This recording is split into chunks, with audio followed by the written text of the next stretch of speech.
My name's Bakani Pickup. I'm a choreographer and I've been working with National Dance Company Wales in the studio this week.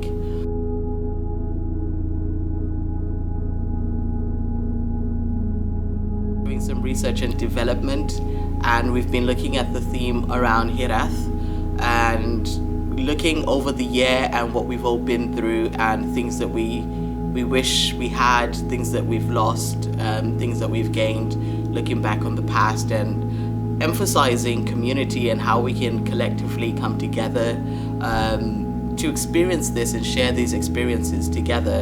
And we've been working in the studio really trying to take our individual personalities and see how togetherness can bring all of that together to form one. And that's been the emphasis for this week, and it's been really great.